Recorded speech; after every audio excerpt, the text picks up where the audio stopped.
Sehat-sehat ya? Alhamdulillah. Sudah siap belajar dengan Bu Nur hari ini? Ya, yakin kalian sudah siap semua untuk menerima pelajaran kita hari ini. Ada yang tahu materi kita tentang apa hari ini? Ya, materi kita hari ini tentang pesawat sederhana. Kalian sudah persiapkan ya pastinya di rumah? Oh iya, bagus, keren. Oke anak-anak, sebelum mulai kita pelajaran pada hari ini, mari sama-sama kita membaca suratul Fatihah supaya apa yang kita pelajari pada hari ini mendapatkan keridhaan dan bermanfaat di masa depan. Al-Hadiyah wa ala kulli niyatin sholihah. Al-Fatihah. Oke, selesai. Oke, sekarang silakan kalian persiapkan alat tulisnya, kemudian buka buku paketnya materi pesawat sederhana. Sudah siap? Baik. Anak-anak, pesawat sederhana, apakah kalian sudah pernah mendengar istilah pesawat sederhana? Oh ya, pasti sudah pernah, karena ini juga pernah dipelajari oleh kalian semua di bangku SD, ya, sekolah dasar.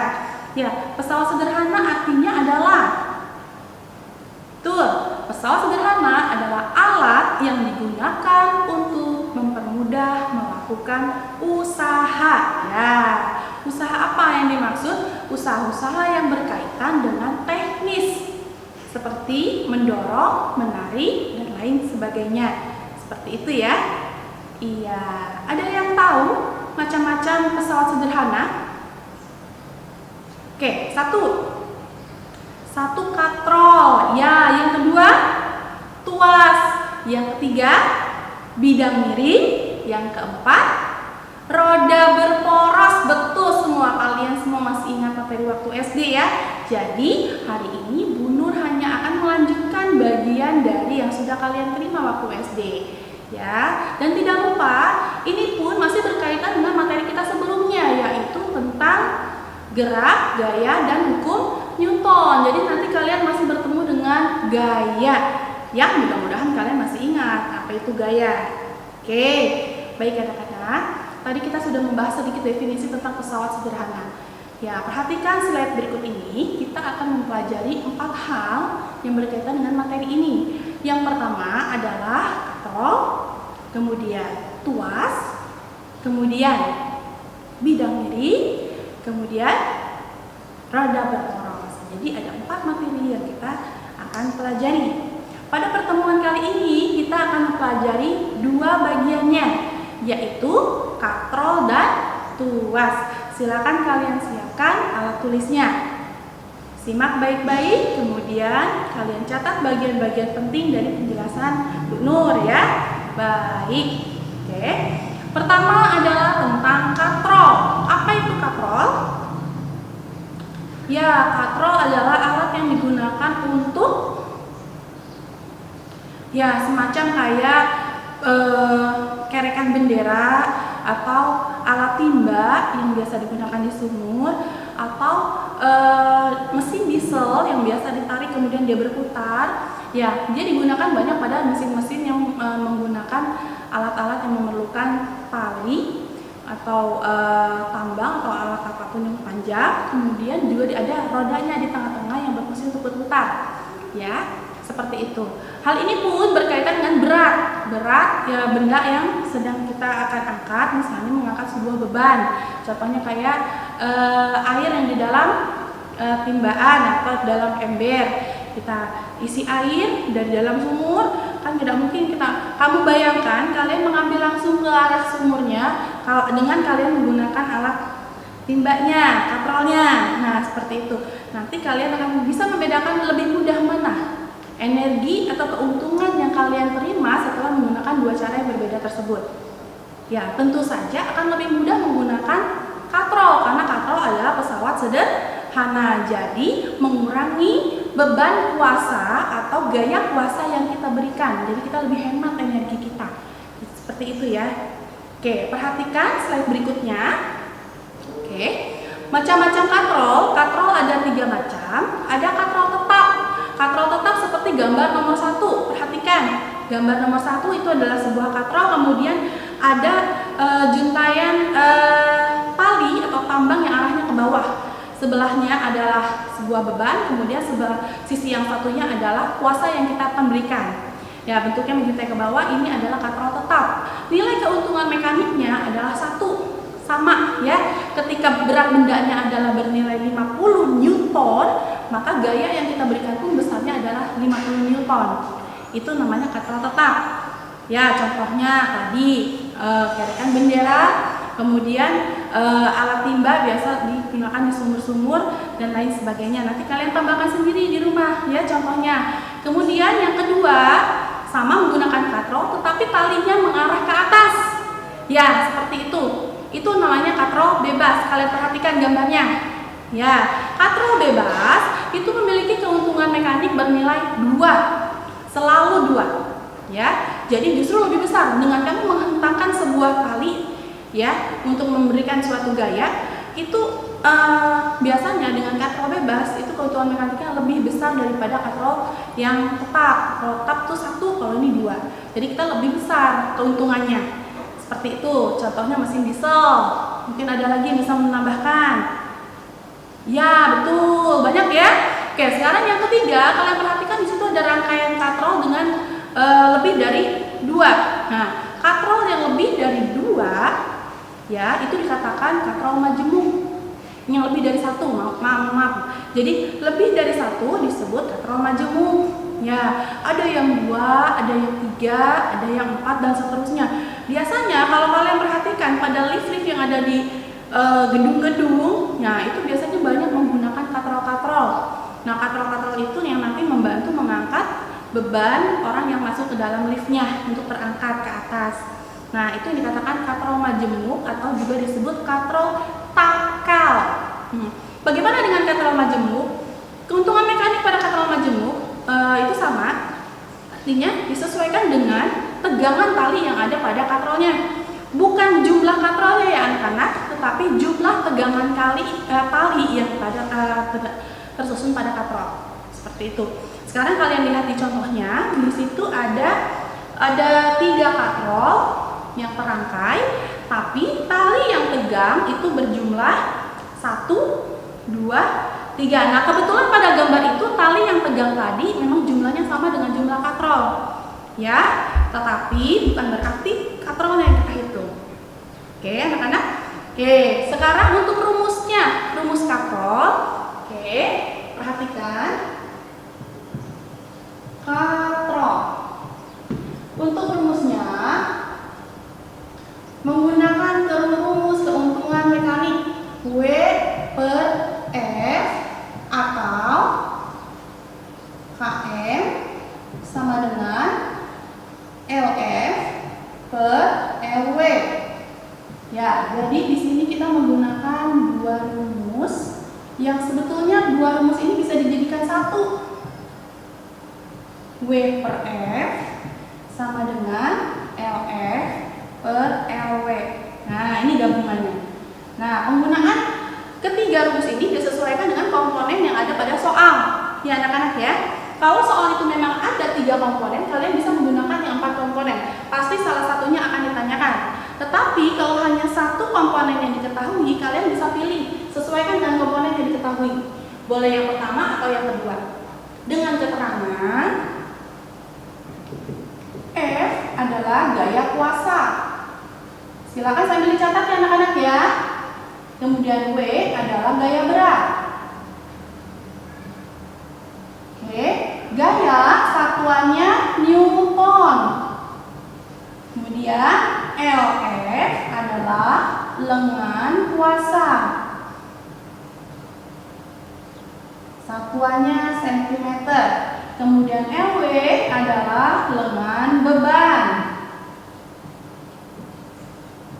Satuannya sentimeter. Seperti itu. Jadi ini adalah rumus katrol. Silakan kalian catat terlebih dahulu. Oke, baik. Sekarang yang kedua, bahasan kita adalah tentang apa anak-anak? Betul, yang kedua adalah tentang tuas. Ya, tuas, silakan perhatikan gambar berikut ini. Tuas contohnya kalau kalian Kalau mungkin bahasa lainnya kalau kalian pernah mendengar, tuas itu adalah pengungkit. Ya, pengungkit. Ya, pengungkit itu biasanya kalau untuk mengambil sesuatu kita menggunakan alat yang panjang untuk mencungkil atau mengungkitnya. Oke. Contoh dalam kehidupan sehari-hari selain alat yang panjang itu namanya apa kalau boleh Ibu tanyakan? Ya betul, itu adalah linggis. Linggis biasanya untuk mengangkat benda-benda yang terpendam. Nah itu diangkat dengan cara dicungkil atau diungkit seperti itu. Ada lagi misalnya jungkat-jungkit atau yang biasa adik kalian mainkan ya. Oke, masih banyak lagi gunting. Oke, pembuka tutup botol dan lain sebagainya. Nah di situ kalian bisa amati pada slide di samping itu adalah macam-macam contoh tuas. Jadi bisa disesuaikan. Tuas itu ada 3 golongan 1, 2, dan 3. Di situ ada 3 beban yang berbeda. Perhatikan ya. Jadi untuk masing-masing contohnya bisa kalian amati. Oke. Sekarang untuk rumus tuas anak-anak, rumus tuas tidak jauh berbeda dengan katrol. Ya, tidak jauh berbeda dengan katrol. Bisa dikatakan itu hampir sama. Hanya saja penggunaannya yang berbeda. Konteksnya adalah tentang tuas. Seperti itu. Untuk lebih jelasnya, perhatikan contoh soal berikut ini. Oke, yang pertama yaitu contoh soal tentang apa? Tentang katrol. Betul ya, kita lihat sama-sama, simak soalnya. Sebuah katrol bebas. Nah, katrol bebas. Kalian masih ingat katrol bebas? Iya, berapa keuntungan mekaniknya? Betul, Km sama dengan 2. Oke, kita lanjutkan. Memiliki gaya berat 400 Newton. Memiliki gaya berat 400 Newton. Pertanyaannya, berapakah besar gaya kuasa yang dibutuhkan untuk mengangkat suatu beban yang punya berat 400 Newton itu? Oke, bagaimana? Kita masuk ke rumusnya, perhatikan. Diketahui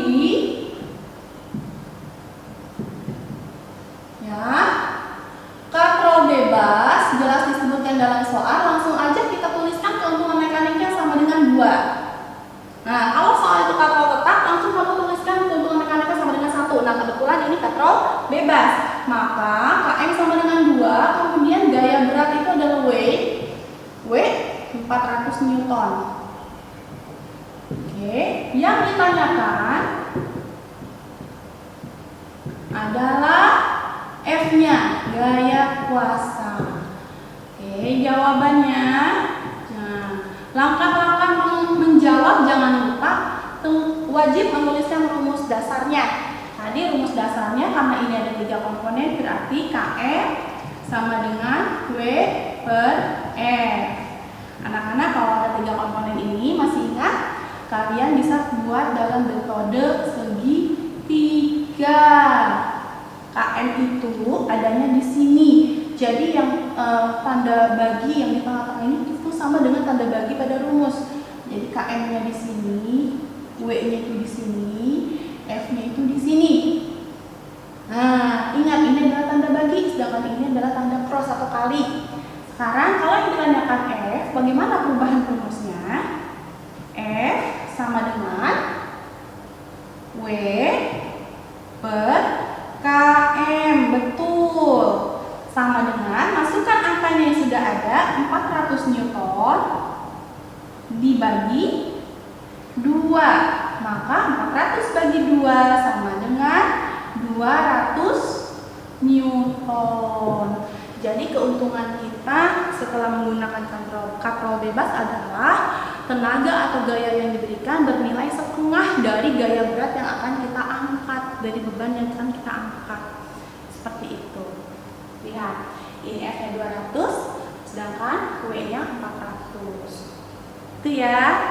Baik, sekarang kita lanjutkan ke soal nomor 2. Soal nomor 2 itu tentang tuas.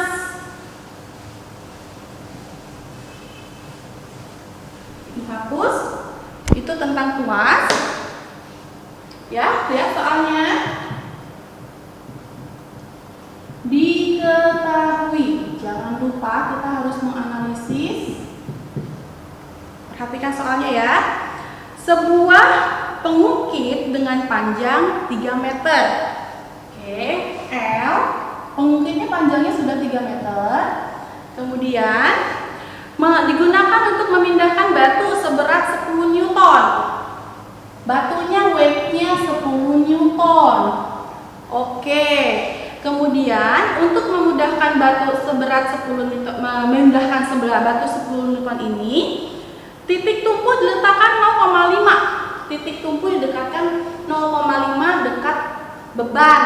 Berarti LW-nya, karena dia dekat dengan beban, W itu berat atau beban, jadi lengan bebannya 0,5 meter. Sudah sampai sini? Yang ditanyakan, berapakah kuasa yang diberikan? Seperti itu. Oke. Nah, karena di sini ada 4 komponen, kita bisa menggunakan rumus yang 4 tadi yang sudah Ibu sajikan pada penyampaian sebelumnya. Oke, yang pertama gaya, yang kedua adalah keuntungan mekaniknya.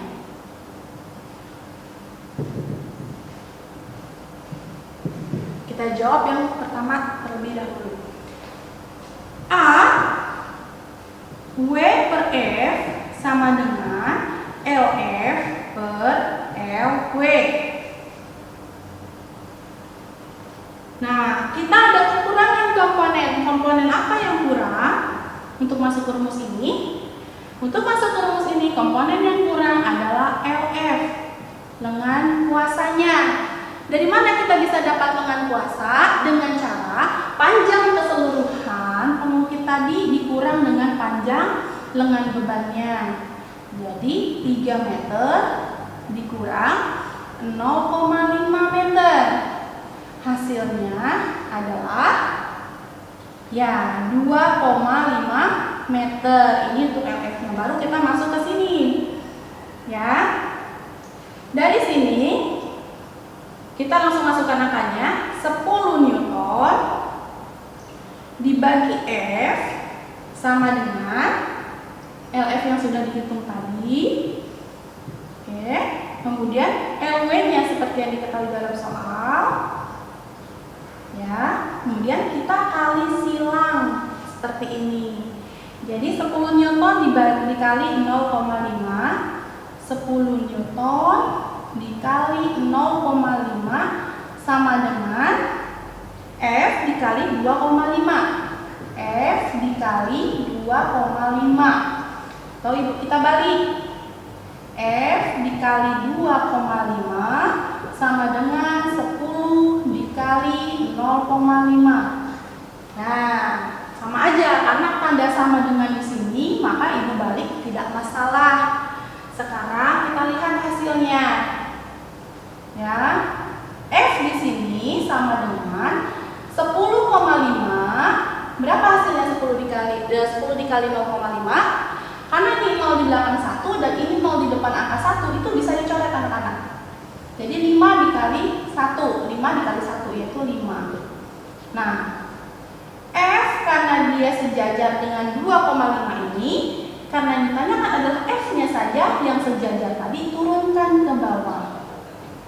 Hasilnya adalah 5 dibagi 2,5 adalah 2 Newton. Ya, betul anak-anak. Jadi gaya kuasa yang diberikan untuk mengangkat beban 10 Newton hanya 2 saja. Bisa dipahami? Baik, alhamdulillah sudah mengerti ya. Alhamdulillah anak-anak, karena kalian sudah mengerti untuk materi yang baru saja Ibu jelaskan. Nanti kita akan banyak latihan lagi. Sampai di sini penjelasan Bunur. Kita tutup dengan membaca hamdalah. Alhamdulillahirabbil alamin. Wassalamualaikum warahmatullahi wabarakatuh.